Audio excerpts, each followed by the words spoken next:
Hey guys, and welcome back to my channel. I know it's been a long time since I've been on here, and I'm gonna ask that you guys would just forgive me. I've been so busy, but you can always follow me on my social media sites, which will be linked down below. Instagram, I'm always on there. Twitter, I just got one of those, but I'm always on there as well. And also I have a blog that not many of you guys I think know about, so check me out on there too, just to keep kind of updated with me and the things that I post on my blog when I am not making videos. But this video is going to be in April Loves and Leaves. I like these videos because they not only tell you like what products you tried that were great, but then also the products that were not worth the hype. So without further ado, let's just get into it. So the first thing, it's not really a product, is a Dutch braid, and that is the type of braid that is in my hair. You can really see it on this side, and pretty much a Dutch braid is just an inverted French braid. So instead of braiding over, you're braiding the strand under, and it just makes such a big difference. I really like it. I kept seeing these on Instagram and I kept thinking, oh, my hair's not long enough to do that. But just even right here in the front, I think it just looks so pretty and so, well, Pinteresty. And I kind of like having this Dutch braid right here and just having my hair messy in the back. I think it just kind of goes with my personal style. I don't like my hair to be really too neat. I like this kind of look. Now the next thing I wanted to show with you guys are hats. And I was never a big hat person, but for some reason, like a couple months ago, I went to Nordstrom with my friend, and there were these hats, and I was like, oh my gosh, I kind of want a hat because, you know, I've been seeing them on Instagram, and before you knew it, I came out with some hats. And I really like these hats, you guys. I'll kind of show you what they look like. These are the Nordstrom brand hats. And they're just so pretty. They're so pretty, so classy. And since they were the Nordstrom brand, they weren't that expensive. So if I can find these on their website, I'll definitely link these down. The next area I guess I want to talk to you guys about is makeup. And then I'll save like body products and skincare for last, since I think most of you guys are into makeup like me, because you're obviously watching my channel and I'm into makeup. Are brow products.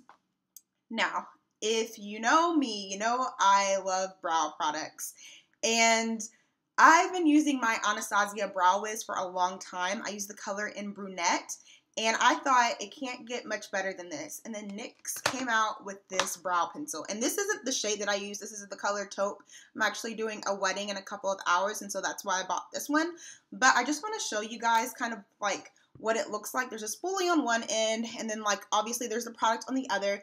This pencil is very similar to the Anastasia Brow Wiz, so much so that I don't think I'll be purchasing the Brow Wiz again. The spoolie on the Brow Wiz is a little bit better, but to pay $21 for a good spoolie, I just don't think is even worth it. And plus, you can just use the spoolie on the Brow Wiz even when there's no more product in there. So if you haven't checked this out, it's the NYX Micro Brow Pencil. I would definitely suggest checking it out. It's really great. So I really like this. Now, another brow product from NYX that I'm really disappointed in actually is the NYX Eyebrow Cake Powder. And I actually just picked this up yesterday, but I don't even have to try this out too much because I already hate it. I got this because I thought maybe this will be a good alternative to my Benefit Browsings in Dark, which I absolutely love. This was the first brow product I ever bought like 4 years ago or 4 or 5 years ago. This is not the exact one, but this was the, you know, the brow product that I tried. And I really like this. I like that it has two sides here, a wax and a brow powder, and it has like little tools and then a little set of tweezers. I think that's so cute. And this is kind of similar to that. It actually has, the next one has two powders, a dark one, a light one, and then a clear kind of wax, and then a spoolie, a miniature spoolie, and a little angled brush. I think the big difference for me is just the tone of the powders. I tried using this last night when I got home, and it was just so ashy looking. Now, this is in the color brunette, and I used the color dark in the Benefit Browsings, and the tone of the powder was just so unflattering. I could not even The next thing I want to talk to you guys about, which I believe I've mentioned to you guys before, is this MAC Studio Conceal and Correct Duo. And I have the one in Rich Yellow and Burnt Coral. So the Burnt Coral side is going to be used to correct any darkness underneath my foundation. And then the Rich Yellow side is going to be used as a highlighter. I don't use the Rich Yellow one really that much because I feel like if I'm highlighting with concealers and stuff, I don't really need to use this. But the Burnt Coral one I do use a lot, and the way that I apply this is before I even apply my foundation, I will go in and just dab it like 2 dots underneath each eye, rub it out with my fingers or pat it with my fingers, and then apply my foundation and then my concealer, and it really gives that bright and illuminated effect. The next product I want to talk about is the Smashbox Photo Finish Foundation Primer. This is the oil-free, pore minimizing one. I think this is the most recent primer Smashbox has come out with, and this one is pretty good. As far as pore minimizing goes, I don't know if it's the best that I've used. I'm trying to recall. I think there's one from Too Faced that's like primed and poreless or flawless or something like that. There's one for oily skin. It comes like in a white tube. That one is a really good pore minimizing primer. This one is okay, but I don't know if I would repurchase it again, so I'm gonna say this is a leave it. The Infallible Foundation and Powder. Now this foundation is pretty good. It's not my favorite one, but for drugstore, I think this is really, really good. It is, I want to say it's kind of comparable to the Estee Lauder Double Wear, but it applies like cleaner. I don't know if that makes any sense. Like, it applies cleaner. It's not like these serum-y foundations that everyone's so obsessed with. It applies a lot cleaner and smoother to the skin. I don't know if it lasts for 24 hours. I don't even think it really lasts for 12, but it does.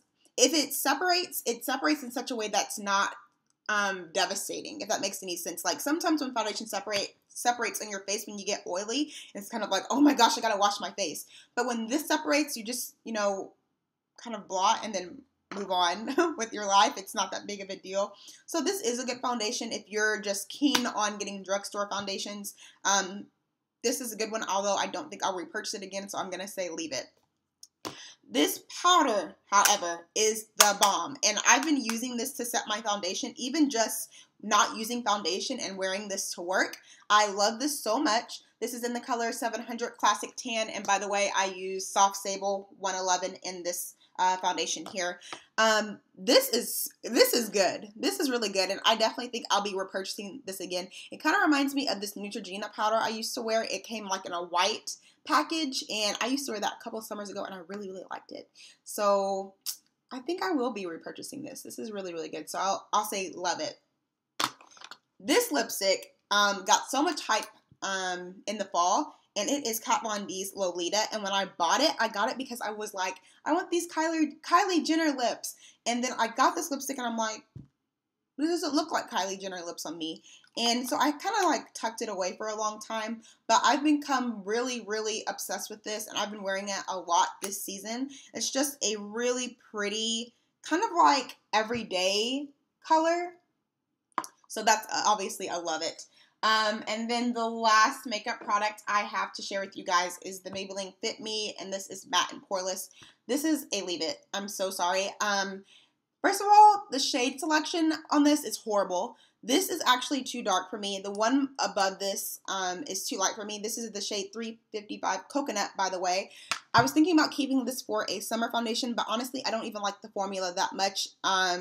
It just does nothing for me. It doesn't do anything. I didn't really feel like it made me that matte and poreless. Like, this just kind of made me look dull, I feel like, and it didn't do anything. I don't like it, so I'm not going to be repurchasing it.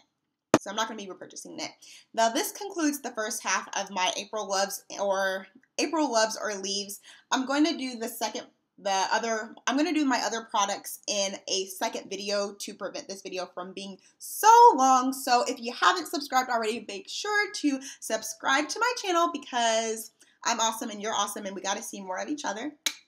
And make sure to follow me on my social media networks, which I will link down below. And until next time, I'll see you guys later. Bye-bye.